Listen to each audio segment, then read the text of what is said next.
आप देख रहे हैं एनएमएफ न्यूज और मैं हूं आपके साथ शाफनी पटनायक। कानून की किताब में अपराधी का कोई धर्म नहीं होता, लेकिन जब बात देश की सुरक्षा की आती है तो समाज का नजरिया अक्सर दो हिस्सों में बटा नजर आता है। एक तरफ ज्योति मल्होत्रा है, जिस पर पाकिस्तान के लिए जासूसी का आरोप है और हिंदू समाज ने उसे पूरी तरह नकार दिया। वहीं दूसरी तरफ उमर खालिद और शर्जिल इमाम जैसे नाम है। वो नॉर्थ ईस्ट को काट देने की बात कहते हैं, कश्मीर पर जहर उगलते हैं, लेकिन इन सब के समर्थन में अक्सर एक विशेष वर्ग विक्टिम कार्ड खेलता दिखाई देता है।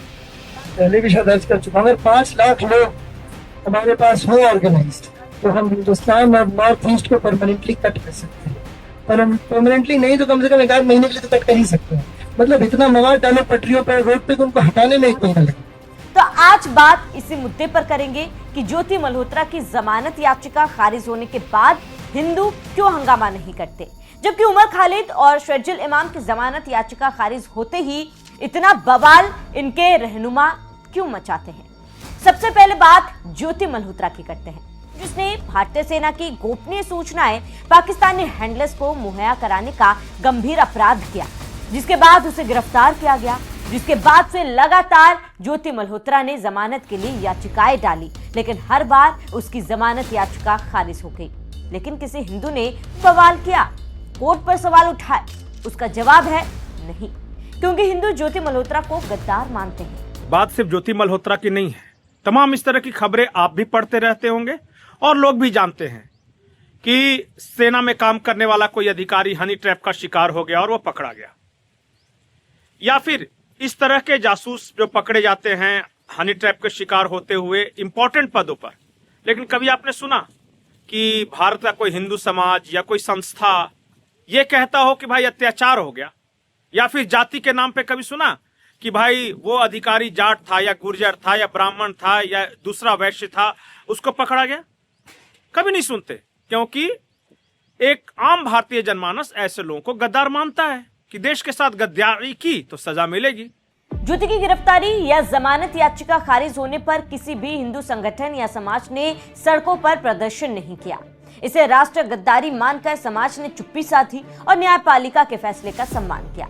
अब बात शर्जिल इमाम की, जिसने कहा असम को काटना हमारी जिम्मेदारी है, असम और इंडिया कटकर अलग हो जाए ये हमें करना होगा। पहले भी दर्ज कर चुका हूं, 5 लाख लोग हमारे पास हो ऑर्गेनाइज्ड, तो हम हिंदुस्तान और नॉर्थ ईस्ट को परमानेंटली कट कर सकते हैं। पर हम परमानेंटली नहीं तो कम से कम 1 महीने के लिए तो कट कर ही सकते हैं। मतलब इतना मवाद डालो पटरियों पर, रोड पे, उनको हटाने में 1 महीना लगे, है कि नहीं? जाए एयरफोर्स से, असम को काटना हमारी जिम्मेदारी है। असम और इंडिया कट के अलग हो जाए के लिए, और जितने भी जो भी यहाँ से सप्लाई जा रहा है बंद करो, और वो बंद कर सकते हैं क्योंकि चिकन नेक्स्ट मुसलमानों का है। वो जो इलाका है मुस्लिम अक्सरियत है। शर्जिल इमाम पर देशद्रोह और भड़काऊ भाषण के जरिए असम को भारत से काटने की बात कहने का आरोप है। शर्जिल पर कई राज्यों जैसे असम, मणिपुर, दिल्ली, यूपी में मामले दर्ज है।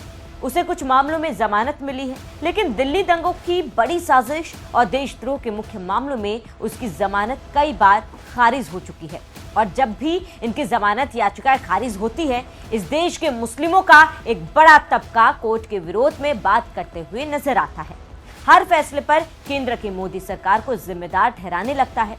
आपने अपने आसपास भी देखा होगा कि किस तरह से शर्जिल और उमर की जमानत याचिका खारिज होने पर मुस्लिमों की प्रतिक्रियाएं रहती है। कहा था कि इसका इस्तेमाल मुसलमान, दलित और इंटेलेक्चुअल जो गवर्नमेंट के खिलाफ रहते हैं उनके खिलाफ होगा।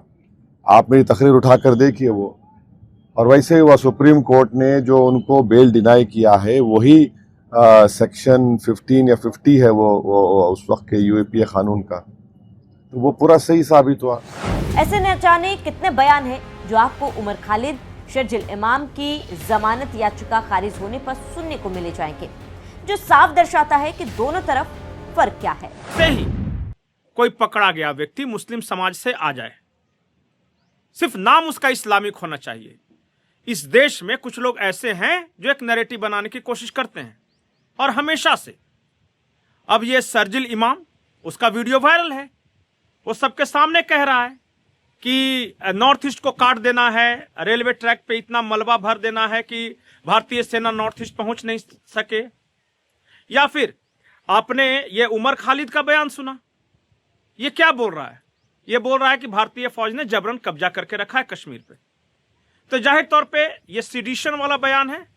लेकिन इसी उमर खालिद आज सरजी इमाम के पक्ष में आप देखिए कैसे कैसे लोग हैं और क्या नैरेटिव बनाने की कोशिश कर रहे हैं। तो क्या जब एक मुस्लिम देश के साथ गद्दारी करेगा, देश को टुकड़े टुकड़े करने की बात करेगा, तो क्या उसके खिलाफ कोई कार्रवाई नहीं होनी चाहिए? उसे सजा नहीं मिलनी चाहिए?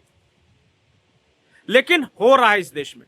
हिंदू समाज जब भी कोई इस तरह का गद्दार पकड़ा जाता है, कभी कोई आवाज नहीं उठाता, क्योंकि वो गद्दार है, गद्दार सिर्फ गद्दार होता है।